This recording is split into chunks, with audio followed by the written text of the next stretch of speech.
What is going on, Diablo 2 fans? Dabrunski here, and today's video is actually going to be a first for my channel. I'm going to be starting a monthly viewer FAQ series, and I feel like this video is just sort of an avenue to sort of address some of the cool questions that I get from you guys that I just don't necessarily always have the time to answer, so that's why I wanted to start this video series. So I put out a blog post about a week ago before I went away on vacation. Basically said, just lay it out there, give me all of your coolest questions. It can be D2, Diablo 3, ARPG related, PoE, content creation, etc. And I'm just going to grab some of the coolest ones and I'm going to answer them. And then every following video entry, I'll be grabbing the questions from the previous video entries comment section, if that makes sense. So whatever questions you guys ask me in the comment section below this video, they'll make it to the September entry, and then the comments from the September entry will make it to October, etc. And it's just going to carry on like that. And I just, again, really wanted to do this video series because you guys asked me a lot of really cool questions. Like in that blog post that I put out a week ago, you asked me everything from what I pay for stash tabs to cosmetics to addressing the grief discrepancy for melee characters. Just a lot of really cool, interesting talking points. So that's really why I wanted to make this video. So again, hopefully you guys enjoy it.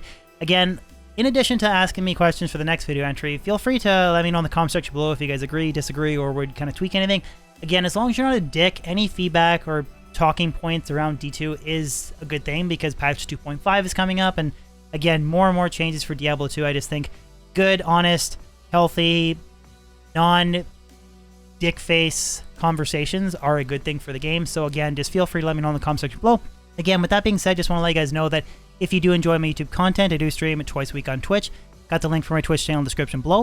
If any follows on that platform would be very much appreciated.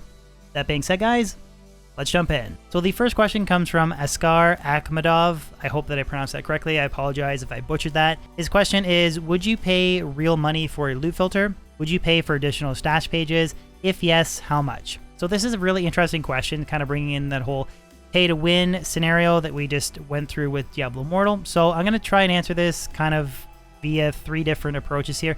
The first is that when it comes to purchasing anything in a game, as long as it's only cosmetics or quality of life, I'm personally okay with it. I'm actually for it. So if you take a look at a game like Path of Exile, I spent probably $100 on cosmetics to make my Firestorm Elementalist character look cooler. So paying to change the skill animation, the clothing, the gear, that kind of thing. I am 100% fine with that. I have no issues with that. Now when it comes to purchasing quality of life, which I think is kind of what the loot filter and extra stash pages is, I'm okay with that as well, because I feel like if you were to pay for additional stash pages, like say you paid, I don't know, a couple dollars per stash page and you had like 10 extra versus somebody that had 3, you don't necessarily have a distinct competitive advantage over that particular player because they can just make another character and, you know, make additional mules where you just have quicker quality of life for trading. So you're not really purchasing a competitive advantage. So in that case or scenario, yeah, I would be fine with that. Like purchasing extra stash pages, I would be okay with it. I know a lot of people kind of view that as like a gray area or a slippery slope, but I personally would be okay. And then the second part of the question here, if yes, how much? I really don't know. Something similar to Path of Exile. Like I would definitely pay for a currency tab. Paying for a loot filter, doesn't really sit right with me, considering the fact that there is a really good single player loot filter mod that you can download for D2R off Nexus mods. I'll post edit and I'll show you an example of not having this loot filter and then using it, but somebody from the community made a simple loot filter that filters out garbage, cracked items, shortens potion names or whatnot, and it's entirely free. So I'd have a hard time paying for a loot filter if someone from the community could make something like that for free. But in terms of additional stash pages, I am totally fine with it, and yeah, I would pay for something similar to what Path of Exile charges for their stash tabs. Question number 2 comes from John Jackson. Would you be tempted with another level 99 run? I'm currently trying myself level 98 hardcore and made it to the 4th block of experience. Your older stream helped me in the background. First off, thank you for checking out some of my older VODs, dude. I appreciate that. And GG on the level 98 hardcore push, man. I did it softcore and I think I died,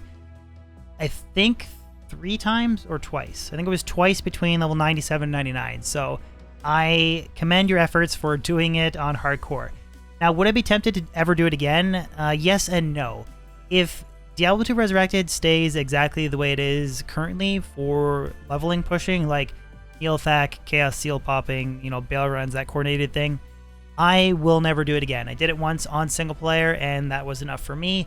If they ever add a post-leveling system or add additional areas with higher levels that you can maybe access after you've beaten Hell Bail that kind of expedite the process a little bit / make it a little bit more interesting than just sitting there doing seal popping, Neothac runs, and bail runs, I'll probably do it. Again, I'll never make the leaderboards just based on my IRL schedule and streaming not being a full-time job, but in that case, if there was a different way of achieving level 99, I think I would do it. Question number 3 comes from Chase Hunt. Has your content now become a job, or do you actually still have fun with the game? Considering how long you've played it, ... Future plans, have you ever considered trying to add other games? This is a really interesting question. So, in some regards, yes, I do think that content creation has, to an extent, become a job, depending on what I'm doing. So say it's like the start of a ladder reset, and I'm just grinding out a bunch on Twitch and just posting some YouTube highlight videos. That's really just me enjoying the game and having a ton of fun. When it comes to times where it's a little bit more of a job, it might be when I'm streaming kind of like a project. Like if I'm doing, I just recently did, I think, 300 Stony Tomb runs at a Fire Druid, trying to progress with that character and then kind of compiling the drops. That is sort of kind of edging on being a content creation job, if that makes sense. It kind of depends, especially during like the ups and downs of ladder seasons, because clearly when it's very happening, it is a ton of fun. When viewership drops off, like naturally as it would on any seasonal ARPG, it does kind of become tough. You're sort of like trying to think of different interesting videos that the community would want to watch during a downtime when less people are playing. So at that point, kind of like thinking and choosing, and you know, it does kind of become a job. And then depending on the type of video that I'm making, like the video that just released before this video where I compiled multiple different melee characters and did a ton of different Chaos Sanctuary runs to average the time, at that point, that's past just playing the game for fun. It does, to an extent, become a job, but I do, for the most part, enjoy content creation. Am I still having fun with D2? Yes, for the most part. There's definitely times where I take small breaks. Like now, I currently haven't actually played the game in a handful of weeks, just kind of waiting for the next ladder reset. So there's times where I do take breaks like any normal person. And as far as the end here, do you have any future plans considering trying to add other games? I have been playing some Path of Exile, but I'm really kind of gearing up and waiting for Diablo 4. Probably going to shift 3/4 or more of my content creation to Diablo 4 when it comes out, and then maybe PoE 2, and then kind of sift in Diablo 2 related stuff like during like seasonal resets or something like that. Question number 4 comes from Chris L. This is a really interesting one. What can the devs do to existing physical melee/ranged weapons to make them useful? Grief does not need to be nerfed, I agree. The existing weapons need to be buffed, but how? So this is a very kind of difficult question to answer because a lot of people have different takes. Some people think melee is fine the way it is. I personally think it is at a bit of a distinct disadvantage compared to casters. So I think there's a couple things you could do. The first, I believe Mr. Llama suggested this, is increasing the base minimum and maximum damage values on weapon bases. So Berserker Axe, for instance, the minimum and maximum damage values on the base, increasing those to make them kind of more comparable if you were to roll Breath of the Dying compared to the damage you get from Grief. So that is one option. Another option would be tweaking a couple existing skills. So a really good example of this would be Whirlwind. So the devs recently introduced a couple what I think are positive changes. They changed the way increased attack speed influences the breakpoints, which was an improvement to dual wielding single-handed like Griefs and Phase Blades, but it accidentally nerfed two-handed weapons. So tweaking a skill like that so that you can get back to 4 frames on a two-handed Warpike or something would be an improvement. And then I also think that giving players an incentive to use two-handed weapons could be another way to sort of make other melee weapons more comparable to Grief. So for example, say if you wanted to Whirlwind with a two-handed weapon, allow two-handed barbs a flat extra 50% damage. So say they start at 100 instead of 50. So it kind of gives you an incentive, and then maybe change the additional damage value they get from strength if you're using a two-handed weapon. So every strength point, I believe, is a 1% extra damage. I believe that's how it works. So why not change it so that it's like maybe like 3% from two-handed weapons and then 1% with one-handed weapons. So the net result would be as you invest more strength, you get more damage from two-handed weapons versus one-handed weapons. So again, that would give you an incentive to use something like a two-handed Breath of the Dying and a Colossus Blade on a Whirlwind Barb instead of everybody using dual grief and phase blades. But that is a very difficult question to answer perfectly, but I mean, that would be some suggestions, excuse me, and a good starting point. Question number 5 comes from Sayrace777. He asks, is it worth hunting down an F Mancatcher base for Infinity to hit the next fastest attack frame on a mercenary? So I'm going to combine this question with kind of the overall question about Infinity bases that I see all the time as well, is what is the best Infinity base? So I'm going to link a Reddit post in the description. Very well detailed post that kind of calculates the breakpoints and the DPS and how fast you can kill bosses and regular monsters for every single base. And he mathematically crunches out what is the best base.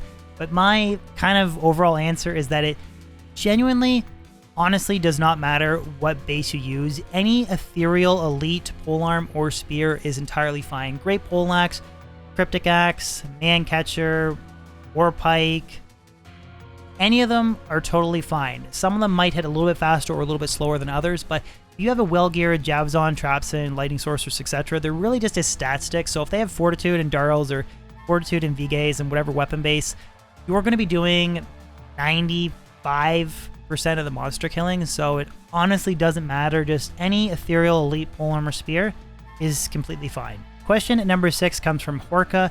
What is the best meme build that works? So this is an interesting question because it kind of depends on what you determine as the best meme build, but I'm gonna just go on a limb here and just say the Riftsin. It is a very cool looking build. You're proccing frozen orbs everywhere, and you have a combination of Cloak of Shadows, Death Sentry, Lightning Sentry, melee damage from your kicks, and then you're spitting out frozen orbs potentially at a faster rate than what a sorceress can cast it, because the cooldown that's associated with frozen orb on a sorceress is not tied to a kicksin. So you can actually have quite a few frozen orbs proc from the Rumored Rift. And a big kind of plus is Rift is super cheap. So if you're looking for a fun, tanky, interesting build that's not really going to struggle with immunities, can pretty much do everything in the game, kind of looks like a meme but still works, I'm gonna say the Riftsin. So the final question from this video series comes from Corey the Tree Guy Anderson. His question is, what do you think about more set item buffs? I think allowing them to roll ethereal even when indestructible could help with viability. So I would definitely like to see some of the set items buffed, in particular the class specific sets outside of Talrash's. That's the only set that I think is very good where it's at. If you're using 3-piece towels or even full-piece towels for fire, cold, or lightning, it is a solid set. You have plus cold damage, tons of magic find, mana, life, very good viable set. But I personally think that in comparison to the towel set, I think that the IK set, Griswold's, Nat set, especially the Necromancer set, they're very lackluster in comparison. So I definitely think that adjusting some of those items with some semi-significant buffs, not make them like completely competitive with the Rumors, but to make them a little bit closer, wouldn't necessarily be a horrible thing, because some of the items like the Griswold's, the Cataseus is a relatively rare find. Same with the IK chest armor. So I think it would be cool if they were a little bit more comparable to Rumors. I don't think they should be different alternatives, but I absolutely would be down for them being buffed. Now, in terms of how to make them stronger, I think it really depends, and it's sort of like a case-by-case basis. But sometimes I think that the devs like maybe shouldn't be afraid to sort of make some semi-significant adjustments, because let's just take Laying of Hands, for example. 350 enhanced damage to demons and 50 fire res. They're just phenomenal gloves that are used on every single melee character pretty much in the game outside of Ubers and life tap procs. If the devs were to introduce that item now, I think that people would look at it and go, holy shit, that is stupid OP. 350 ED to demons on a pair of set gloves. Are you kidding me? But because it's already an existing item in the game, I think that people tend to freak out less. So I do think that doing a couple semi-wild buffs like that to some of the existing class sets wouldn't necessarily be a horrible thing, and it might make them cool alternatives. But yeah, I'm all for making some adjustments to some of the existing items in the game that are rare, that people typically don't use, because I would like to see some more diversity and viability in terms of endgame items and different endgame builds. So that wraps up today's video, guys. Thank you for all the great questions. Again, the questions I get in the comment section of this video will be in the September edition, so hopefully you guys enjoyed this style of video. Again, let me know if you did as well. I'll try to do more of them. I feel like it's a good avenue to sort of answer some of the cool questions you guys have. As always, if you enjoyed this video, if you could throw a like on it, that'd be awesome. And I'll catch you guys on my next video or live stream. Peace out.